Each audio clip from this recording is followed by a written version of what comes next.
بسم اللہ الرحمن الرحیم۔ شروع اللہ کے نام سے جو بڑا مہربان نہایت رحم کرنے والا ہے۔ السلام علیکم۔ جی امید کرتا ہوں سارے دوست خیر و عافیت سے ہوں گے۔ فجر کی 2 سنتوں کے بعد قرآن پاک کی یہ سورت جو شخص پڑھ کر اللہ سے جو دنیا کی قیمتی چیز مانگتا ہے اللہ خوشی سے دیتا ہے۔ محترم ناظرین، قرآن پاک کی یہ سورت جو فجر کی 2 سنتوں کے بعد پڑھتا ہے فرشتے اسے گھیر لیتے ہیں۔ یہ قرآن پاک سب سے پرسکون اور آنکھیں روشن کرنے والی صورتوں میں سے ہے۔ یہ صورت آپ کو اللہ کے قریب کر دیتی ہے۔ یہ صورت غریبوں کو، امیر بیماروں کو، صحت مند اور حاجت مندوں کی حاجت کو پورا کرتی ہے۔ یہ صورت پڑھنے والے سے اللہ تعالی خوش ہوتا ہے۔ اگر کوئی صبح پڑھے تو فرشتے دن بھر اس کی حفاظت کریں گے، اور اگر رات کو پڑھے تو فرشتے ساری رات اس کی حفاظت کریں گے۔ یہ صورت خاندان میں اتفاق کو برقرار رکھنے اور کسی بھی قسم کے تنازعات کو دور رکھنے میں بھی مدد کرتی ہے۔ یہ صورت مال اور ملازمت کے لیے قیمتی ہے۔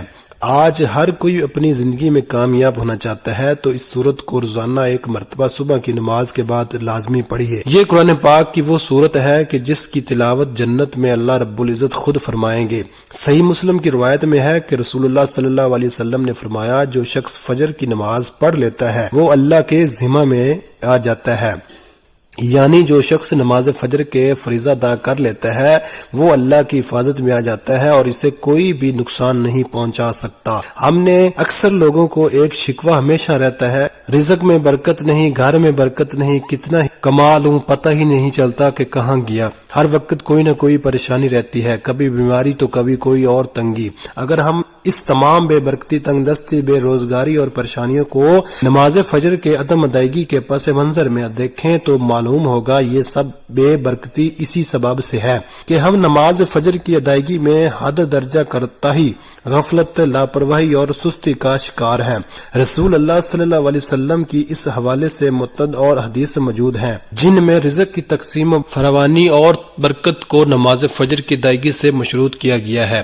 ایک فرمان نبی صلی اللہ علیہ وسلم کا مفہوم ہے کہ رزق تقسیم کرنے والا فرشتہ ہر صبح فجر کے وقت بندوں کا رزق لے کر زمین پر اترتا ہے، لہذا جو دروازہ فجر کے وقت کھلا ہوتا ہے فرشتے اس کا رزق دروازے پر رکھ کر چلے جاتے ہیں، اور جو دروازے فجر کے وقت بند ہوتا ہے فرشتہ اس کا رزق واپس لے کر چلے جاتے ہیں۔ رسول اللہ صلی اللہ علیہ وسلم کے فرمان کے مطابق فجر اور عشاء کی نماز خیر و برکات سے معمور ہے۔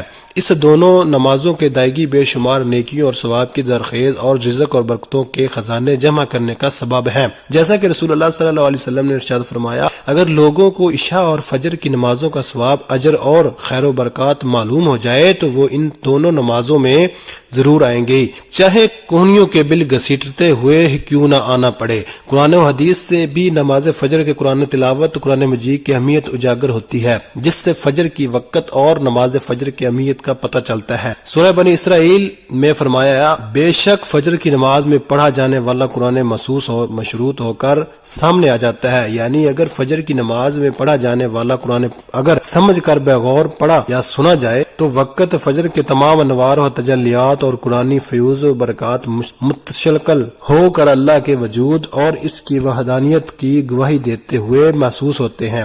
ایسے ہی نبی پاک صلی اللہ علیہ وسلم سے بھی نماز کی اہمیت اور فضیلت و نورانیت کا پتہ چلتا ہے۔ آپ صلی اللہ علیہ وسلم نے فرمایا کہ فجر کی 2 رکعات سنتے دنیا اور دنیا کے ہر چیز سے افضل ہے۔ قرآن مجید اللہ کی سچی کتاب ہے، یہ اللہ کا پیغام اپنے بندوں کا نام ہے، اس سے ایمان بڑھتا ہے اور دلوں کے زنگ اترتے ہیں۔ قرآن مجید کی تلاوت کرنا باعث برکت اور ثواب ہے، مگر افسوس کا مقام ہے کہ ہماری اکثریت تلاوت قرآن مجید سے غافل ہے، دنیا کے کاموں میں اپنا وقت گزارتے ہیں جبکہ تلاوت قرآن کے لیے وقت نہیں ملتا، بلکہ بہانہ کیا جاتا ہے۔ یقین جانیں تلاوت قرآن پاک سے اللہ وقت میں برکت ڈالتا ہے۔ آج سے یہ عہد کریں کہ قرآن مجید کی تلاوت کے لیے روزانہ وقت نکال کر کم از کم 2-3 رکوع تلاوت کریں گے اور اس کو سمجھیں گے، اس کو ترجمے کے ساتھ پڑھیں گے تاکہ پتہ چلے اللہ تعالیٰ اپنے بندوں سے کیا فرماتے ہیں۔ رسول اللہ صلی اللہ علیہ وسلم نے فرمایا، تم قرآن پڑھو، اس لیے کہ قرآن قیامت کے دن اپنے پڑھنے والوں کے لیے سفارشی بن کر آئے گا۔ ایک دوسری حدیث میں ہے کہ قرآن پاک کی سفارش کو قبول کیا جائے گا۔ قرآن کو پڑھنے کے بعد اس کو اپنی عملی زندگی میں لانے والوں کے لیے بھی جھگڑا کرے گا اور نجات دلائے گا۔ رسول اللہ صلی اللہ علیہ وسلم نے فرمایا، قیامت کے دن قرآن اور قرآن والے جو اس پر عمل کرتے تھے ان کو لایا جائے گا۔ سورہ بقرہ اور سورہ ال عمران پیش ہوں گی اور اپنے پڑھنے والوں کی طرف سے جھگڑا کریں گی۔ قرآن کو جو لوگ مضبوطی سے تھام لیتے ہیں تو اللہ تعالیٰ ان کو بلند کر دیتا ہے، وہ دنیا میں بھی عزت حاصل کرتے ہیں اور آخرت میں بھی جنت میں داخل ہوگا۔ جو قرآن کی تلاوت اور تعلیمات سے دور ہوتے ہیں اور اپنی زندگی اپنی مرضی اور چاہت سے بسر کرتے ہیں تو پھر ایسوں کو اللہ ذلیل و خوار کر دیتے ہیں۔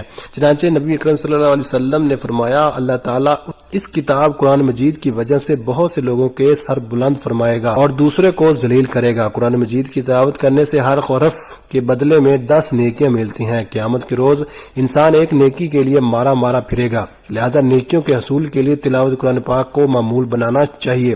رسول اللہ صلی اللہ علیہ وسلم نے ارشاد فرمایا، جس نے کتاب اللہ کا ایک حرف تلاوت کیا اس کو ایک نیکی ملے گی اور اس ایک نیکی کا بدلہ کم از کم 10 گنا ہے۔ میں نہیں کہتا کہ الف لام میم حرف ہے، بلکہ الف ایک حرف، لام دوسرا اور میم تیسرا حرف ہے۔ قرآن مجید کو یاد کرنا اور اس کا حفظ کر کے اپنے سینے میں محفوظ کرنا سعادت مندی ہے۔ آپ صلی اللہ علیہ وسلم نے فرمایا، بے شک وہ آدمی جس کو دل میں قرآن کا کچھ حصہ نہیں وہ ویران گھر کی طرح ہے۔ قرآن کریم کی تلاوت اجر و ثواب کا باعث ہے، چاہے پڑھنے والا اس کی معنی مطلب کو سمجھتا ہو یا نہ سمجھتا ہو۔ اس کے ایک ایک حرف پر 10 نیکیاں ہر پڑھنے والے کو ملیں گی۔ ناظرین، آج کے وظیفے میں جس سورت کی تلاوت کا ذکر کیا گیا ہے یہ سورت رحمان ہے۔ الرحمن اللہ کی خوبصورت ناموں میں سے ہے جس کا مطلب ہے رحم کرنے والا۔ یہ سورت جو پڑھتا ہے اس پر رحم کیا جاتا ہے، جس مقصد کے لیے پڑھتا ہے وہ مقصد پورا کیا جاتا ہے، دنیا اور آخرت کی سختی سے اسے نجات ملتی ہے۔ سورت رحمان کا نام اللہ خوبصورت ترین ناموں میں سے ایک نام پر رکھا گیا ہے۔ اس سورت میں خدا کے فضل کی مثالیں دی گئی ہیں اور اللہ کے مختلف طائف کی اہمیت کو دہرایا گیا۔ سورت رحمان ہمیں رحمت الہی کی تصور پر غور کرنے کی ترغیب دیتی ہے۔ اللہ نے ہمیں مختلف تحائف دیے ہیں، یہ دنیا بھی ایک تحفہ ہے۔ درخت، کھانا پینا، ہمارے ارد گرد کا ماحول، ہوا، پانی، صحت مند جسم اور دماغ، خاندان، دوست، سب کچھ ایک تحفہ ہے۔ ہم اس رب کو قدر کی نگاہ سے نہیں دیکھتے، لیکن اس طرح کے ہر تحفے کی اہمیت ہوتی ہے۔ سورۃ رحمان ہمیں یاد رکھنے میں مدد کرتی ہے۔ اس طرح کے تمام خدائی احسانات ایسی چیز نہیں ہے جن سے ہمیں غفلت برتنی چاہیے۔ یہ آیت دہرانے سے کہ یہ تمہارے رب کی نعمتیں ہیں جنہیں تم جھٹلاتے ہو۔ یہ سورت ہمیں بتاتی ہے کہ ہم اپنے رب کی کسی نعمت کا انکار نہیں کریں۔ اس وقت کے مطابق کافر مسلسل اور مکروہ طور پر انکار کر رہے تھے اور مسلمانوں پر کھلے عام تشدد کر رہے تھے۔ تم اپنے رب کی کون کون سی نعمت کو جھٹلاؤ گے؟ در حقیقت جھٹلانے والوں کے لیے ایک مستقل نصیحت تھی جو غرور اور ناشکری میں اندھے تھے اور مسلمانوں پر بغیر کسی اشتعال کے حملہ کرتے اور قتل کر دیتے تھے۔ سورۃ رحمان اللہ کی رحمتوں کا لامحدود فہرست کو خوبصورتی سے پیش کرتی ہے۔ یہ دل کو چھو لیتی ہے اور سچے ایمان والوں کی آنکھوں میں آنسو آتے ہیں۔ انسانوں میں حق کو نظر انداز کرنے کی کمزوری ہے۔ ہم جانتے ہیں کہ ہر چیز فانی ہے، اس کے باوجود ہم دنیاوی دولت اور عیشیوں کے حصول میں دیوانہ ہے۔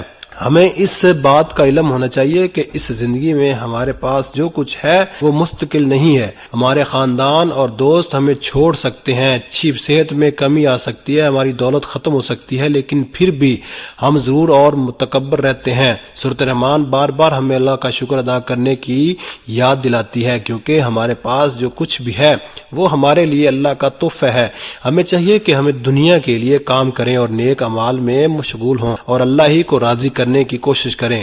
ہمیں معلوم ہونا چاہیے کہ مسلمان ہونے کی حیثیت سے سورۃ رحمان کو دل سے سیکھنا امن و سکون کا باعث ثابت ہو سکتا ہے۔ ہمیں اپنے آپ کو اللہ کے مختلف احسانات یاد دہانی کر کے ہم تناؤ اور ذہنی دباؤ کا مقابلہ کر سکتے ہیں اور اپنے ایمان کو بھی مضبوط کر سکتے ہیں۔ الرحمن علم القرآن، رحمان نے اپنے محبوب کو قرآن سکھایا۔ اس آیت کی شان نزول کے بارے میں ایک قول یہ ہے کہ جب سورہ فرقان کی آیت نمبر 7 نازل ہوئی جس میں رحمان کو سجدہ کرنے کا حکم دیا گیا تو کفار مکہ نے کہا کہ رحمان کیا ہے، ہم نہیں جانتے۔ اس پر اللہ تعالیٰ نے سورۃ رحمان نازل فرمائی کہ رحمان جس کا تم انکار کرتے ہو وہی ہے جس نے قرآن مجید نازل فرمایا۔ اس کے علاوہ بھی اور بہت سے اقوال موجود ہیں، لیکن وقت کی نزاکت کو مد نظر رکھتے ہوئے صرف اتنا کہوں گا کہ آپ بھی فجر کی نماز کے بعد کم از کم ایک مرتبہ سورہ کوثر کو لازمی پڑھا کریں، پورا سال اللہ پاک آپ پر رحم فرمائیں گے۔ جس پر اللہ پاک رحم فرما دے اس پر پوری دنیا رحم کرتی ہے، پوری دنیا اس سے پیار کرتی ہے، کائنات کی ہر چیز اس سے پیار کرتی ہے۔ تو آپ بھی اس عمل کو لازمی کریں، انشاءاللہ آپ کے سب کام آسان ہو جائیں گے۔ اللہ تعالی ہم سب کو اپنی رحمت کے سائے میں رکھے، آمین۔ ناظرین گزارش ہے کہ اللہ تعالی کے 99 ناموں میں سے کوئی ایک نام لکھ کر کمنٹ میں ضرور شیئر کریں۔ اللہ تعالی ہم سب کا حامی و ناصر ہو، آمین ثم آمین۔ اپنا بہت سارا خیال رکھیے گا اور مجھے بھی اپنی نیک دعاؤں اور نیک تمناؤں میں لازمی یاد رکھیے گا۔